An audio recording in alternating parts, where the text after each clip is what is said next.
Hello, you beautiful lot. Welcome to today's episode of Purple Vision. Now, I'm here on St John's Street in Wellingborough. It's called St John's because we used to have St John's Hospital just down on the bottom corner there. But today, Wednesday 23rd, I'm here at the Quaker House waiting for the Wellingborough Walks Action Group to do their public engagement event. So I have got permission to film the whole thing, just for those that don't make it to this event, because it is a rather small venue, and there will still be people that won't be able to make it here today. So I'm going to make my way through, and then I'll get it all recorded for you so you can take notes and you know exactly what's going on. Now, the biggest question I've got is, where are we now with raising funds, and is this battle looking likely to win? So I think that's the question we all want to know.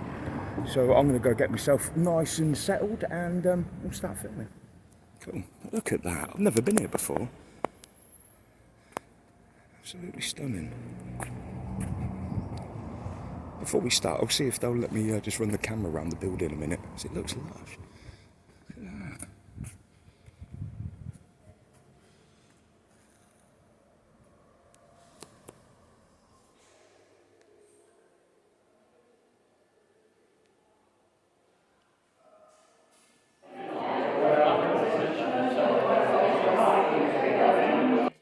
Right, hello Marion, how are we doing, my lovely? All right? I'm all right, thank you, Mr. Purple. All right, sorry to drag you back out here, but I filmed the video when I filmed the meeting the other day. The sound quality just wasn't there. You had to listen on the headphones, so I'm sorry to drag you back out here again, but I think there's a lot of information myself and the people of Wellingborough and other towns now need to know. So yeah.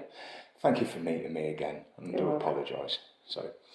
So Marion, the trees, how did we get here? Because I never knew you before, this tree thing, so to me it's been an amazing journey on its own. But it's just a shame under these circumstances, but I think we need to discuss how we got here, don't you think?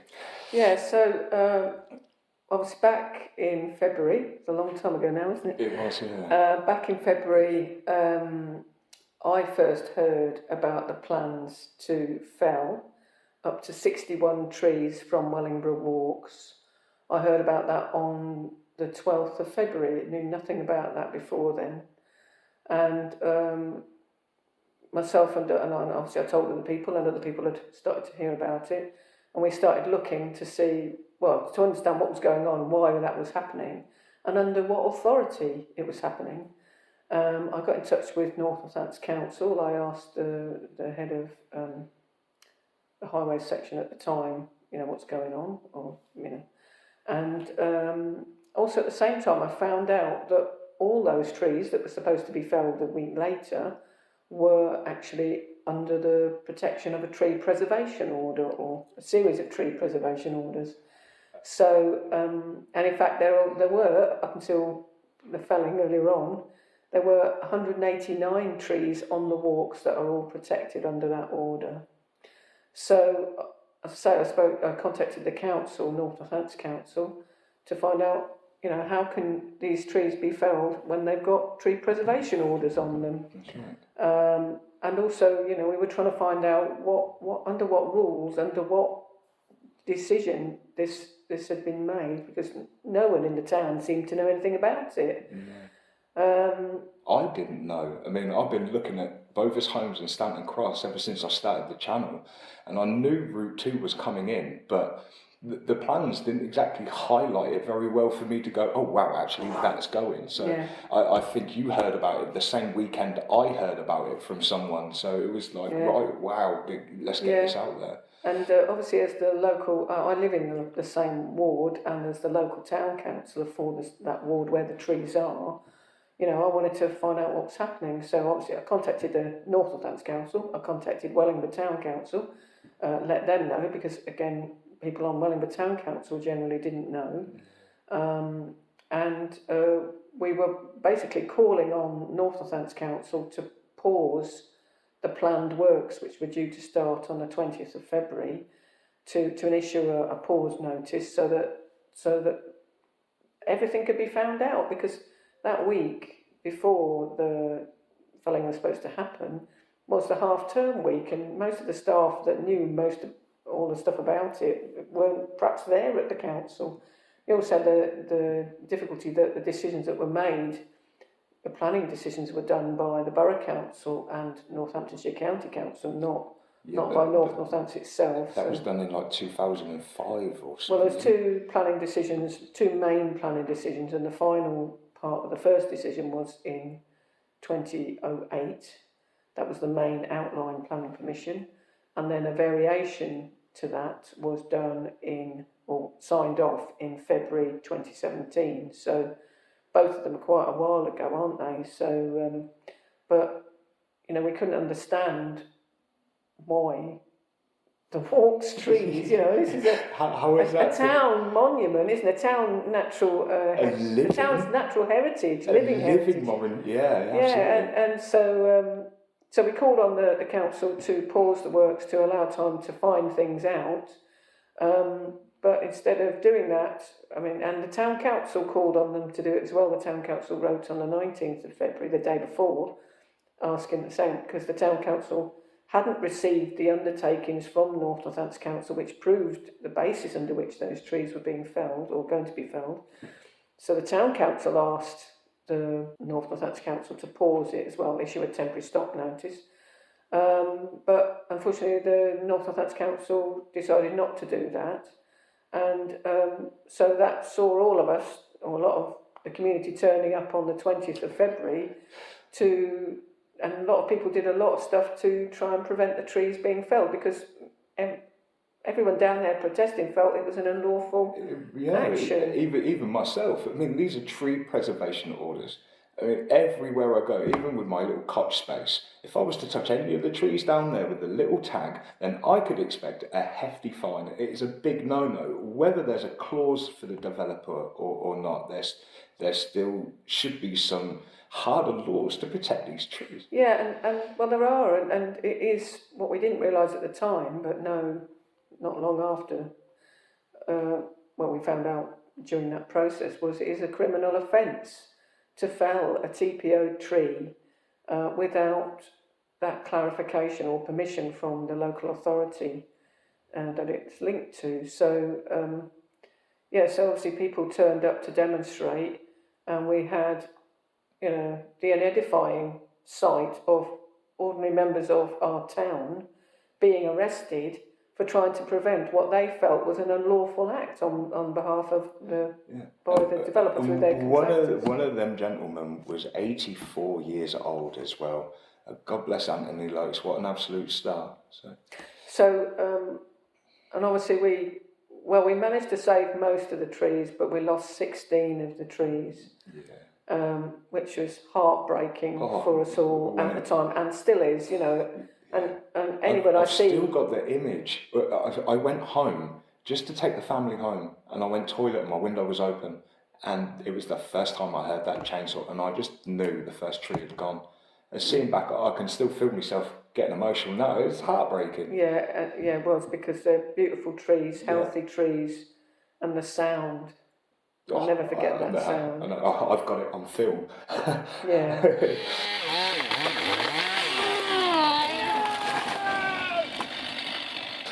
Anyway, so during that time we managed to find a barrister who gave us some advice, and he basically also gave us some legal advice, was able to clarify that he felt this was an unlawful act by the developer, and that the council should issue this temporary notice and stop the works from happening.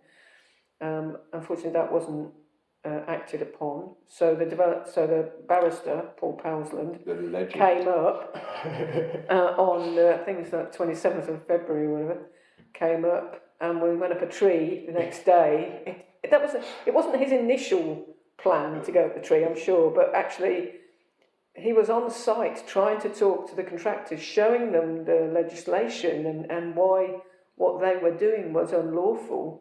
And that I actually spoke to a lot of the contractors on the morning of the first day, 20th of February, showing them the TPO, showing them other bits and bobs of legislation, and pointing out to them that if down the road it became clear that this was an unlawful act, which we believe it is, you know, that they would be liable individually as well as, you know, the developer as a whole being liable.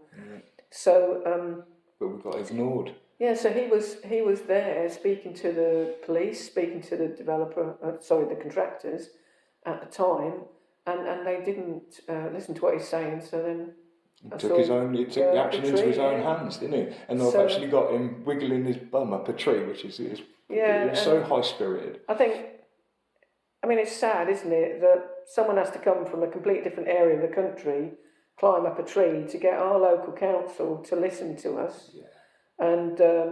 And his actions really, and the actions of Marley the next day. Oh yeah, the changing of the guard. Yeah, without Paul and Marley taking the action they felt necessary, this war would have been trees lost. would have been felled. And the irony was that, you know, according to the council's policy, where, you know, trees should not be touched during the bird nesting season, which actually starts on the 1st of March. And I believe that the day that Paul went up the tree was the 28th of February, and clearly the 1st of March was the next day, because I was in that meeting with him and the council about, you know, how to stop this felling process and to get that pause. Anyway, so we had discussions, as I say, with the council on the 1st of March, and then on the 3rd of March the council met with the developer. And then after that meeting, they came out and said, you know, there was that announcement that the works were going to be felled to allow time for the developer to hold a public meeting. And that public meeting actually happened on the 23rd of March. Is that the one at the Swanspool Pavilion? Yeah. Yeah, with the developer. Yeah, that's right. And then... so I'd just like to point out, because it was such an emotional moment, but Hatton School... and we had the Wellingborough Town Council. I was going to talk about that, wasn't I? That was absolutely amazing. I mean, I put the word out, I want to fill this hall, and I think we filled the hall and some. Absolutely. And the whole room was electric. You could really see it was, I had to mention it, sorry. Well, yeah, so in between that issuing of that pause notice on the 3rd of March, and the public meeting that the developer organised on the 23rd of March, obviously we had the full town council, an emergency full town council meeting on the 9th of March. And as you rightly say, on one of the worst nights of the winter, we had nearly 250 people come out to a town council meeting. If I tell you, you know, across the two years that the council had nearly been in existence at that point, we'd had about 3 people coming to watch us. 3 or 4 people. So having 250 was brilliant. In fact, I would love to see many more people come to the full council meeting, to the town council. I believe people should, if they want to be involved with these planning things, because we need to be on the ball now. There are so many planning things coming through, and the only way to keep an eye on these is being involved with these council groups, being involved with the councillors, despite what anyone's opinion is. You need to be involved. Just on the planning process, so the town council only has an advisory role on planning matters. The town council does meet very regularly, or members of the town council, the planning committee meets very regularly to consider planning applications that relate to Wellingborough that come through North Northants Council. So they can consider them and they can respond, but obviously it has no authority. So, but the planning process of North Northants Council, I think their meetings to do with Wellingborough also happen, I believe, in Wellingborough. I'm not sure exactly, there might be at Swanspool House. So people could both go to the Town Council's planning committee meetings if they wish, or to North Northants Council's planning committee meetings as they relate to Wellingborough. So, yeah, and you're right, we do need to keep a much closer eye on it, but it isn't. It's not necessarily an easy thing to do when you're trying to live your life, and, you know. But it is important, you know. People keep an eye. It really is, yeah. And I think people. But even as you're walking in the street, keep an eye out for your little yellow signs. I see them absolutely everywhere. Yeah, I think so. Obviously, you can go on to North Northants Council's website for, you know, their planning section about planning applications. But also, and the planning committee for North Northants Council, because that will have a list of the cases they're going to consider at each meeting. and the same applies for the Wellingborough Town Council one. So hopefully through both of those, people get to see what is in train, you know. Yeah, that's it. I'll leave the links down in the description for you all, because I'm pretty sure you'll like to know how to get into it. Anyway, that was a marvellous meeting, and the Town Council decided to do all it could really to support actions to save the protected trees. I mean, some people were asking last week, what has the Town Council actually done since making that commitment? A lot of background stuff, I can quite imagine, because Sally's a cracker. Yeah. The town clerk, Sally McClellan, she helped clarify, because one of the grounds under which the developer or the council, in fact it wasn't the developer, I think it was the council, North Northants Council, was saying that the works, or the actions to fell the trees were permitted, was to do with statutory undertaking, which is where, you know, like a utilities company needs to do various things as a result of the change around, as a result of the changes that would happen around, because that roundabout's been expanded so much, you know, various things need to happen that a statutory undertaker, like the gas board, or, well, in this case, Cadent, or electricity board, i.e. National Grid, or, you know, or people running... on behalf of the electric grids, yeah. Or people acting on behalf of them, or people running like Wi-Fi cables and stuff like this. You know, anyway, Sally got in touch with all the statutory undertakers that we were all aware of, and I think a lot of them said they weren't planning any works around the roundabout. National Grid said they were planning considerable works around the roundabout, but it didn't require the felling of the protected trees. And the only one we weren't really quite clear on was to do with Cadent, but Cadent did say to the council, to Wellingborough Town Council, i.e. Sally, that they hadn't got any plans to be doing any works on that area at the moment. Right. But we're not sure. So anyway, so the Town Council did do all of that, because we think that had we written as a community organisation that we might not have been able to get the answers we needed, and it's fair and it's appropriate that the Town Council should be able to know what's going on within its own auspices, really, in its own area. Absolutely. So so they did that, and also I did speak to the town clerk a couple of months ago when we needed to raise more money for the campaign to save the trees, and asking is, could the Town Council help with any of the, you know, could they donate any funds themselves, or could they help in any way financially?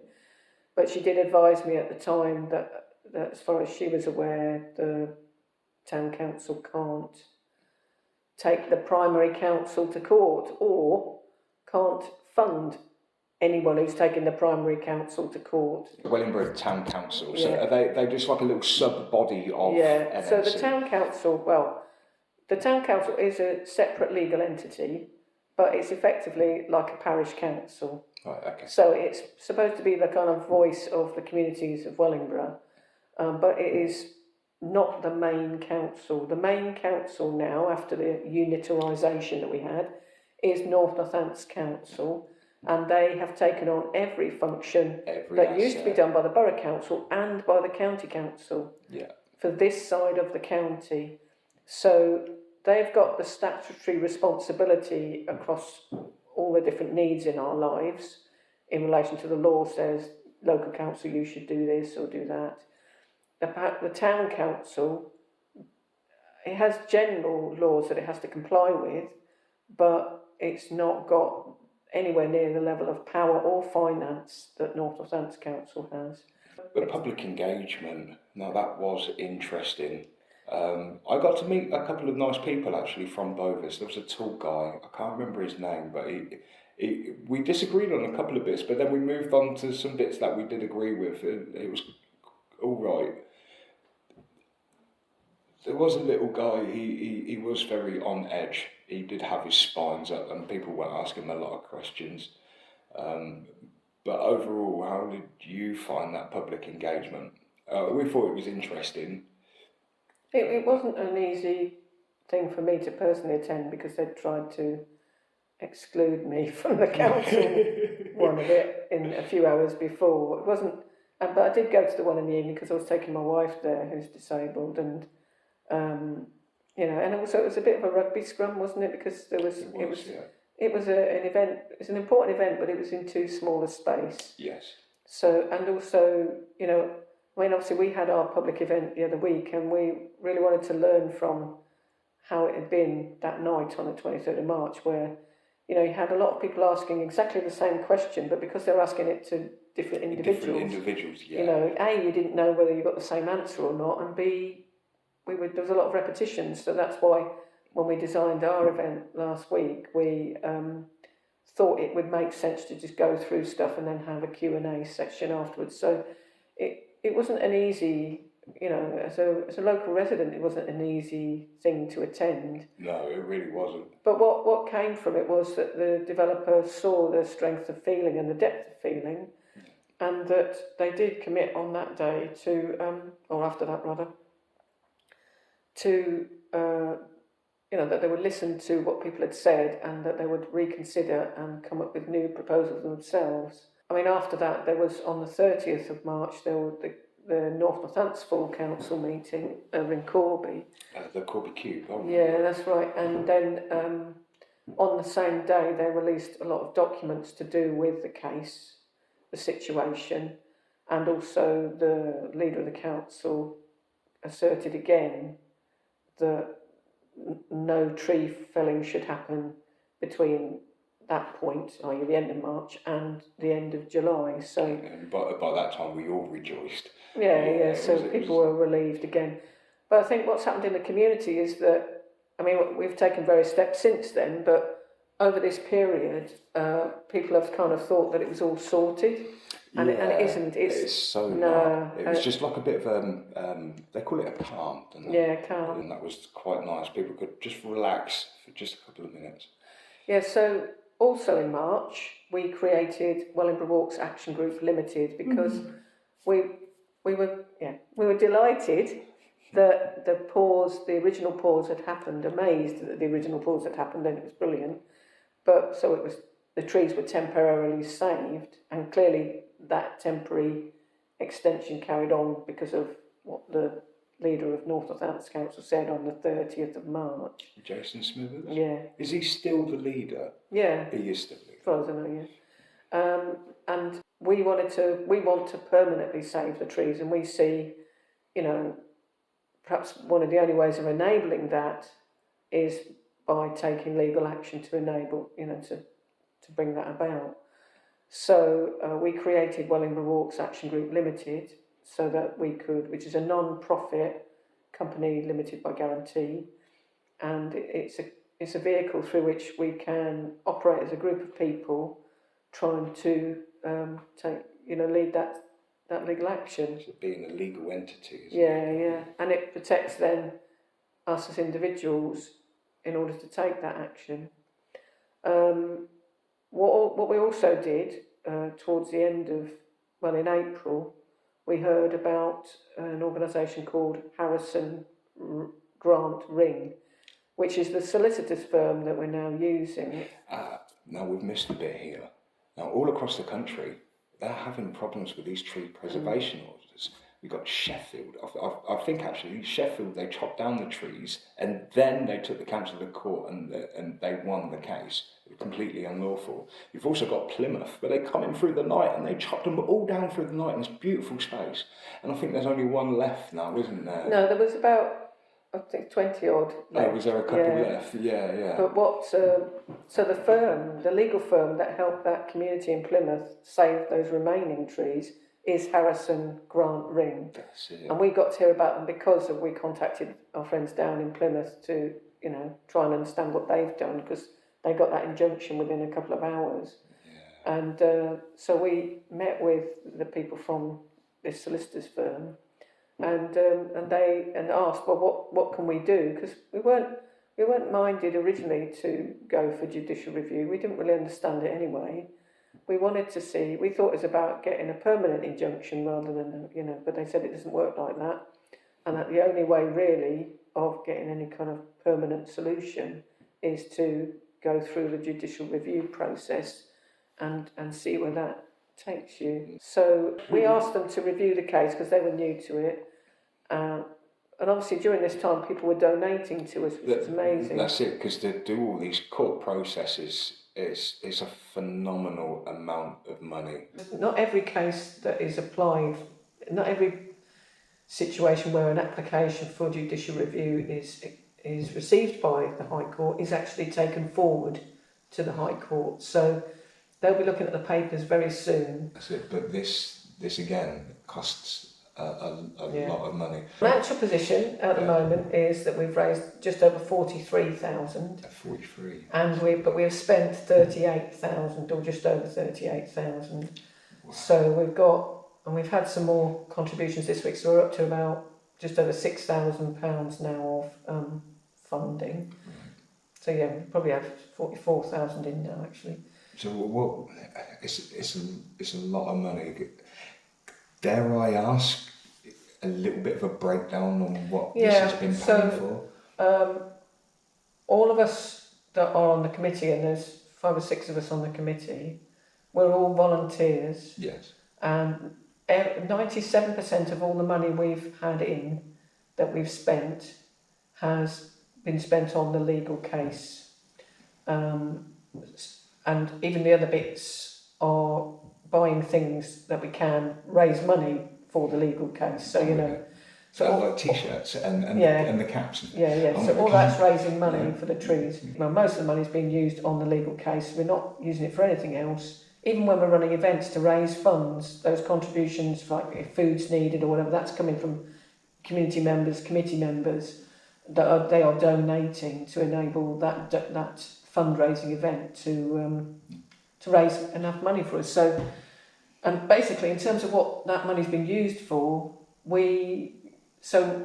back in on the 18th of May, with the support of the new legal team, we applied to the court for judicial review, but we asked the court to stay that straight away because we're of a mind, yes, we'll use the legal route if we have to, but if we could come to some agreement with the council, with the developer, about minor modifications that could be made to the roundabout in order to save the protected trees, we were up for that conversation.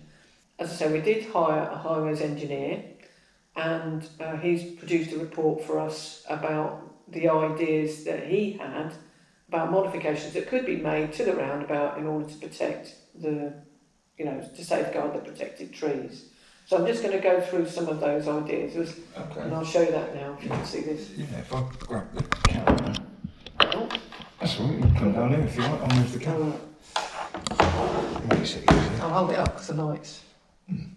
Okay, so this diagram is an extract from the Board 6, which was one of the panels that was displayed by the developers at their event on the 23rd of March. So it's not a diagram that we've created as such. The boxes, or some of the boxes on here, were added by the highways expert to make the various points that he's making. Now, just for a little bit of orientation for people, this area here is where Tesco's is. Right, okay. So that is London Road, that's the Embankment Road, this is the Embankment Field, that's what's called the Triangular Meadow now. Oh right, okay, where we lost the trees come down. Yeah, that Triangular Meadow.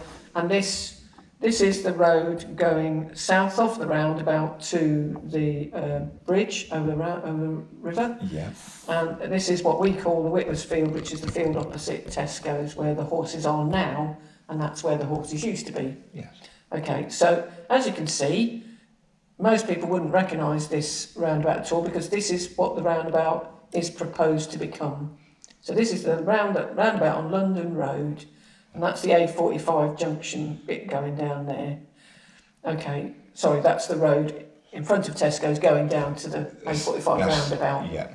Okay, so what Simon, that's the name of the highways engineer, did was break down the remaining protected trees into groups So you've got the northern trees, the central trees, the eastern trees, and the western trees. So that's where the present roundabout is, and people can see how big the new roundabout is going to become. It's a kidney shape. Yeah, it's a kidney-shaped thing.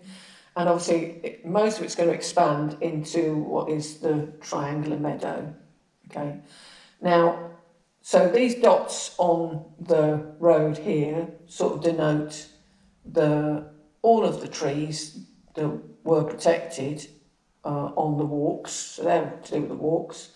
And you can see the red dots are the trees that were actually felled. They're the ones that have gone. So there's 15 north of the roundabout, and there's one down here south of the roundabout.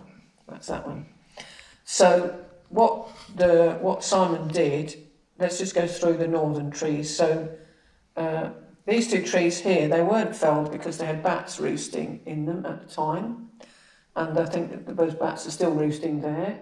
So what Simon has suggested, as that tree there, that red one, is not there anymore, and obviously you've got other trees here that aren't marked on, but in order to save these trees, that the pathway here that's proposed could be diverted slightly between the tree that's still there at the moment, and so just come down here and go round the back of this. You can see that there's the line there of the development. So if you can go round the back, the path comes round this way and goes round there, rather than going in front of the trees and then going round there. So it would save those two trees. It would, wouldn't it? Okay. Now the central trees, those trees were left by the developer at the time of the felling in February, because it was said at the time, we were told by the contractors that they were planning to save those, and that we found out at the event on the 23rd when we saw this map. I think the developer said then that they were looking to try and save these trees still there. They would be, as you can see within the plan design, they would be in the central, they would be in the middle of this new roundabout, and as such, the developer was saying at their meeting on the 23rd that they could be potentially saved, so we're trying to save those. And he put forward some ideas about how to make sure that was the case. In terms of the eastern and the western trees, now the eastern tree line runs along the fence. So these are the protected trees run along the fence south of the roundabout. And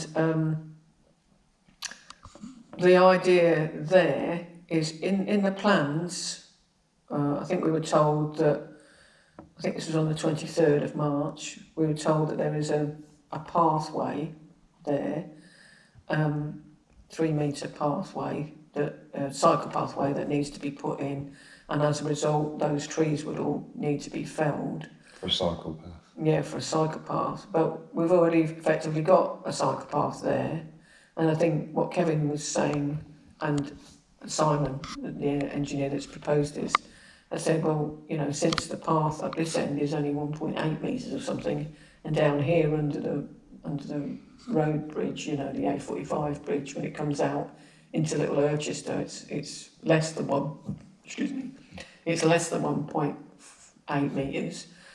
You know, is it so essential to cause the felling of all of these trees just to widen the path? I mean, here I think it's about, I'm not sure in the detail that Simon said, but I think it's about 2.6 or 2.8 metres anyway. And if all the grass overgrowing the edges was pushed back, it would make that realisable, that space. So do the developers really want to fell the trees on the basis of slightly widening that path? Especially as it's a cycle path and it's about enhancing it, you know, obviously a cycle path will help with fitness and exercise, but also it will help with lowering emissions. Yeah. So do we want to take away some beautiful trees that are already lowering emissions and also, you know, helping with flood that happens in both of these main areas? So, but more importantly, these trees, they screen a lot of the noise from the A45. And the fumes, Yeah. So that's the eastern trees, and that was the case he put forward to save those. And then the western trees are just on the in that avenue closest to the road on the eastern side of the road. So not to be confused with the western side of the road. So the western trees are the ones closest to the road, and I think the reason that they would be under threat is because this whole road is being widened and more lanes are being put in here compared to what's there at the moment. So what Simon was suggesting, that you can see just under there, I think that's it there, there's a little bay, a sort of maintenance bay. Yes. And in order to have a maintenance bay, you've got to have space on the other side of the road anyway. So if there's room enough for a maintenance bay, surely the road could be moved over a few metres in order to, so the road might, instead of being there, it could be there. That was his idea. Could the road be moved over a few metres so that these outer trees could be saved? You're still getting a widening of the road. Yeah. And even a widening of the road on this side, because if you're on that part of the verge, you can see there's quite a distance between the edge of the road and many of the trees. There is. So the road here would still widen, but it wouldn't widen quite as far because you'd make the extra width over on this side. On the other side, yeah. Yeah. So they're the main ideas that the highway engineer put forward in his report. Oh, that's brilliant. Okay. Oh, thank you for that. And I do say thank you to Kevin as well. He did explain it to me, and he's brilliant at explaining, but there was so much information. The guy is an absolute knowledge box, and my brain can't always keep up with things like that. Yeah, I mean, you know, Thank you. without his persistence on this and his insight, and you know, he helped translate some of these challenges, you know, to the highways engineer, and from the highways engineer back to us. You know, it's really made a massive difference. So I mean, you know, hats off to Kevin, because he's really persisted on this, and he and the highways engineer have enabled us to see that there could be modifications made that do protect the trees, save the protected trees, but also the developer still does what they're needing. We later went into formal discussions, mediated discussions with the developer and the council, and I can't discuss the content of those meetings, but you know, the developer themselves did note when updating the court, because once we asked the court for judicial review and when we asked for a stay, the court wrote back to all of us and said, well, okay, do you all agree? Unfortunately, in that first period, the other two parties didn't agree. But the judge decided, well, I think there is grounds for what they call alternative dispute resolution, i.e. discussions outside of court, in this case. So the judge at the time gave us all various jobs we needed to do, particularly during June, and asked us to meet to see if there's any way we could come up with anything, and then said that if, with a view that any resolution or whatever, that we would update the court by the 11th of July, which we all did. And at that point then, all parties asked for an extension for more time to work things out. Extending the pause. Extending the pause to the end of August. Okay. Because, you know, and the judge agreed to that on the 17th of July, agreed to adjourn the case. So the first judge had adjourned it to kind of like the 11th of July. Yeah. The second judge adjourned it again, although the first part wasn't called adjournment, they delayed it. Yeah. So the first judge delayed it to the 10th or 11th of July. The second judge agreed to an adjournment till the end of August, and that's like today, isn't it, the end of August? Yeah, 31st of August. Yeah, to allow time for things to happen. And at the same time, after that adjournment notice, the developer also confirmed that they would not, you know, because the council had said you can't touch the trees up until the end of July, and then the developer said, well, we won't, obviously we're past the end of July, haven't we? Yeah. So everybody needed some reassurance really from the developer that they weren't going to turn up on the 1st of August with chainsaws and try and fell the trees. And in fact the court also asked clarification on that. Good. So then, you know, the developer did give that clarification, and that they wouldn't touch the trees before today, you know. In fact, they were a bit more explicit than that. They gave 3 grounds under which they, you know, the later of which they wouldn't fell the trees. The first was because they've been doing a technical review, that they would they've undertaken before today. They'd undertaken to not touch the trees, not fell the trees, either whilst they're doing their technical review, or to the 1st of September, which is tomorrow, or to when the point at which the judge or the court might sit down, look at the permission papers and make a decision to do with that, and all the process that's involved in that. And they said the later of those. Now, obviously tomorrow is the 1st of September. We have actually written to the court, we wrote to the developer last week to try and get some clarification on this, because we don't know when their technical review's ended. Obviously we know when the 1st of September is, but we also don't know when the judge might sit down and look at the papers in relation to permission. So we've been asking for clarification from the developer, where we actually asked them, could they just not commit to saving the trees, or rather not touching the trees, till at least the end of the judicial review process. It's been quite stressful, particularly today, because obviously we've seen some people near the site doing works near the site. Me and Marion have actually just spent the morning down at the embankment, because I kind of put up the panic alert because I see a load of earthworking machinery in the new horses field near the Nen. So of course it is just a new electric line for the solar panel fields. They won't be touching anything of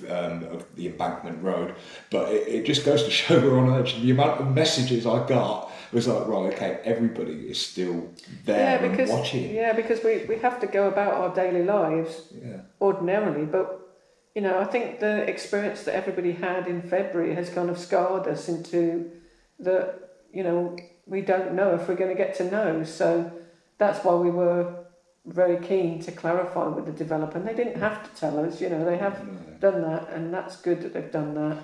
Yeah. And that helps, because really, in my mind, and this is a personal view, I think that when there's a judicial review process going on, there should be an automatic. If with a judicial review, it's about something that you're trying to stop something being demolished or felled. In the case of the trees, clearly, once a tree is felled, you can't put it back again. No. So you know there should be an automatic protection for that scenario, but there isn't automatic. So it is down to the people that could. I mean, because as far as the developer's concerned, they have permission to fell those trees. Clearly, this is the point of the case, is that we're challenging the administration of this process by the council, but the main issue is obviously trying to stop the felling of the trees. These trees, yeah, absolutely. And so it's good that it's, you know, we really appreciate that the developer has committed today not to touch the trees until the judicial review process is ended. Right, let me just hold you, just 1 minute. That needs explaining a little bit better than that. Bear with me. The developer has committed not to fell the trees before permission is determined. If we are refused permission, the developer will not fell the trees during the renewal proceedings. If we are granted permission, either with or without the need for renewal proceedings, the developer will consider the permission decision and will either provide us with 7 days notice of their intention to fell, or will not fell the trees until the judicial review has concluded. Better, innit? Now when it ends is another matter, but you know they have said that they will do that, which is good news. Yeah, that is, that's lovely. It's put a smile on my face for the day. Yeah, cracking. I mean, you know, we don't know when the judge, because with the adjournment effectively ending today, the court will then look at, okay, have we had any more information shared with us from either any of the parties about, you know, what's next? And if they haven't had anything, then they would probably begin the usual JR process, which is to look at the papers submitted, the case we submitted and the defence papers put forward by the council, and the papers put forward by the interested party, which is the developer, and then they decide whether there's a case to answer. And I could imagine, but we don't know again because the court's been on holiday for August. We don't know when they'll be back. So it could be next week that the judge sits down and looks at these papers. We don't know. Let's just be clear that if the judge sits down and looks at the papers and decides not to give permission, unless we appeal that through what's called a renewal hearing, that would be the end of the process. And then we're back with our picket lines, and I have to state the laws have changed. So where it comes down to doing what we did back in February, the officials will be able to move us off a lot easier. A lot easier. We don't have the same protection rights when it comes to doing these things now. So let's look at that then, the whole thing about what's next. So as I say, the adjournment ends today. The court, depending on if anybody from the parties sends anything to the court, we're not planning to because we've already written to the court at the end of July. Because unfortunately the developer did withdraw from the alternative dispute resolution process a few days after the adjournment notice, which was a shame. The court will look at the paper. I imagine they'll go into the usual judicial review process. They will look around the whole permissions thing, and a judge will make a judgment on that. If they give permission, it could be up to 3 months before the case goes to the High Court. If they don't give permission, we would have a right to ask for a renewal hearing, and we have to do that within, I think, a week of the judge's decision around permission. And the renewal hearing you do I don't know if it's in public, but you do it in person. And where we would have a chance to talk to the judge, explain our case and our reasons for the case, etc. And then if the judge then decides after hearing that, oh yes, I think there's a case, then again it goes on within the court process. If after the renewal hearing the judge decides, well, I still don't think you've got a case here, sorry, I think we can actually appeal, but I'm not quite clear with that process yet. Because that's third time, but third time may be lucky. The thing is though that with the renewal hearing, if the judge sits down, looks at the papers and gives us permission, as I say, that could take up to 3 months before we actually get to the High Court, but we will be going to the High Court. If we have to do renewal, but we get permission through the renewal process, that could add another month to 3 months on top of the process, because that could take us 4 or 6 months to get to the court. It all sounds a bit complicated, and I've never been in this position as a member of the public, and nobody on our committee has. And this is the thing. We're not doing this for ourselves as individuals. We're doing this for ourselves as community members. Everyone collectively, And we're trying to hold that space to save those trees, and more importantly, for the community to be heard and the council to hear us, to hear that the people of Wellingborough do not want those protected trees to be felled. We want this process. We want the council to uphold the processes that are in place, which is why we're challenged around this whole administration of this situation. And we want that the heritage of the walks, the natural heritage, to be saved. And remain that way. Yeah, and ideally, many of us would also not want any more trees in that area to be felled. We want the council to remember that they have a biodiversity duty and a duty to sustain the natural environment of our community, as well as providing housing and roads and various other things that they might, they or the community as a whole might see to be necessary, Because along that embankment, over the last... judged to be necessary. There is so much trees we have lost. Not just from what happened with Buckingham Group, but also with the tornado and just the due age of these trees. There were so many trees along that embankment, and their numbers are dwindling rapidly. Yeah, but most of the trees felled along the embankment so far have been felled as part of this preparation for Route 2. I'm talking about along the River Walk, and when you start getting up towards the top end of Embankment Road, they were all tree lined up there, and just through time and age, we've lost about 60% of the trees from there that were there in the 80s. Yeah, but I think, you know, we saw a lot of those going with the landing of this development. Because you know, we looked at some of the documents, particularly the environmental statement from 2005, and the developer did warn then that they would be felling up to 50% of trees and hedgerows from the eastern side of Wellingborough. You know, and how councillors thought that was a good idea, I don't know. No. But you know, clearly we're having that land. I mean, it has already happened in parts of the development. Clearly, the developer has planted some trees, and hopefully they will care for those to make sure they do come to maturity. Those trees do come to maturity, but none of us can afford. We cannot afford to be felling trees anymore unless, you know, they're diseased or whatever, because we've got to, you know, trees are our lungs. You know, we have to breathe, and they process the carbon dioxide and produce oxygen for us. And, you know, hello people, there is a climate emergency we are living through, and it's only going to get worse. And we've got to keep our green environment. We need that. We need it to breathe, but we also need it for our sanity, and we need it to maintain the beautiful diversity of our nature as well. So all of this helps. If we are to save these trees and help wonderful Marion on her journey, how can we help, my dear? What do you need to carry on? So, right, as I outlined, we're in the middle of this legal process. We've got enough money to take us to that point where the judge sits down and decides whether to give permission or not for the case to go to court. If they give us permission, the solicitor has estimated that it could take a further nearly 30,000 to get us to that High Court case and to get that decision in the court. Right, okay. And that's assuming that we'd win that case.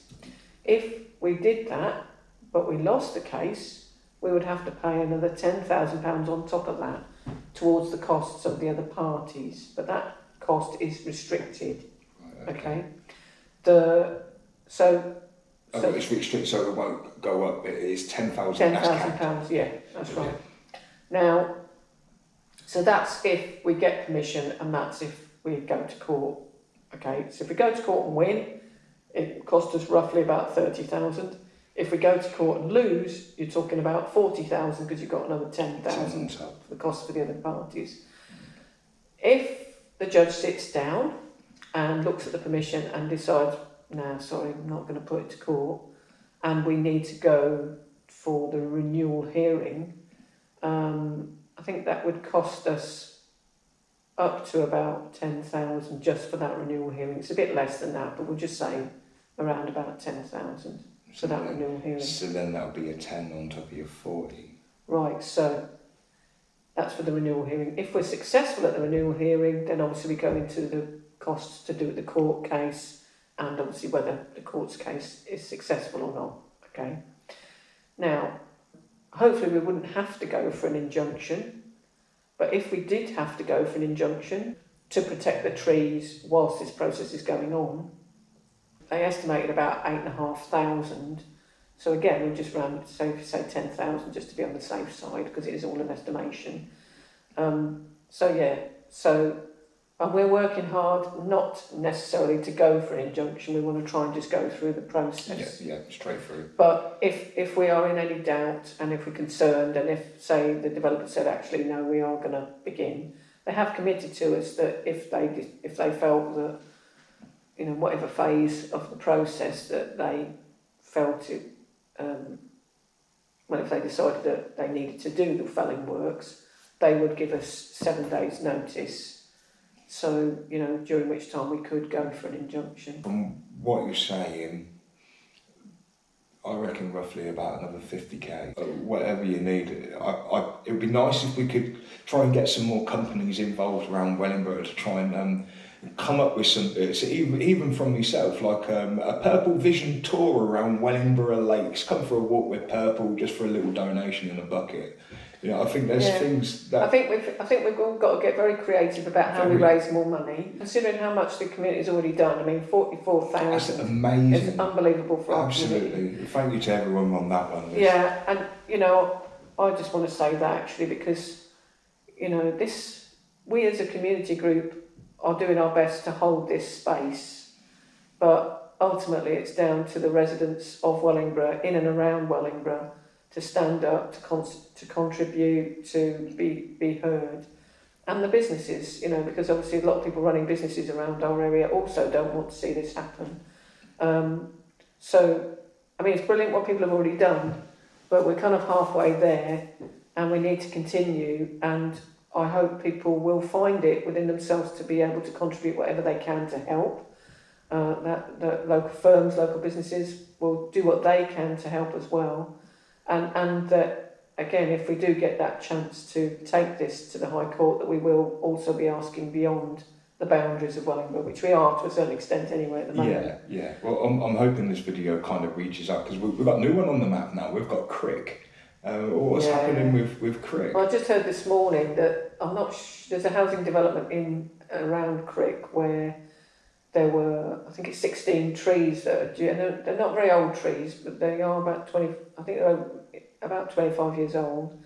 But for some reason, I mean, as I say, I only heard about this morning, they are due to be felled. And I think residents have created a petition to try and stop that happening. One of the things that's come to us from all of this case is that, for example, had we known on the 20th of February or before the 20th of February what we know now about how to get an injunction and the legal situation, how to work with the legal firms that are more specialist on this within the country, we would have been able to get an injunction that day and we wouldn't have lost 16 trees, which is heartbreaking for me to know that now. I know it's a bit of a regret, but like you said, if we can teach that onto these other places. So what we're thinking is, could we create a bit of an emergency guide, what's it called, break the glass thing? Emergency handle. Break glass to get something going. If we could create a mini guide a guide to just help people to know what to do in that scenario, when they don't know what to do, when they're just, what the hell's going on? Because that's what we were. Because we never had any group. There was no group that led this. This was individuals standing up for Wellington and saying we've got to do something. And the group has formed post that. Yeah. But, so can we offer any support, advice, ideas to local communities that will invariably go through this going forward? And I know our situation might be different to theirs, but sometimes what people need at the beginning is just the power to pause things. Yeah. And if they understand about how to get an injunction, that gives people the power to pause things whilst they get to understand what's going on and see what the possibilities are. We needed back then. You were running around like a headless chicken, talking to the police, talking to developers, trying to get some understanding, constantly on the phone to the solicitors. We didn't have solicitors then. We had a barrister that we knew, but he was busy most of the time as well. So it's we had a lot of guidance from other tree groups like the people in Sheffield and Wakefield and other places, and then post that the people in Plymouth. But there was a lot we didn't understand, and we were having to take it all in a very, very short space of time. So if we can create something that helps other people get to know, what their emergency break glass thing is, and how to apply that at the time so they can have that pause to get their heads around stuff, then all to the good. So, that's something we're going to look at. I see it as power in knowledge, and knowledge is free. Absolutely brilliant, Marion. I have to say thank you for your time.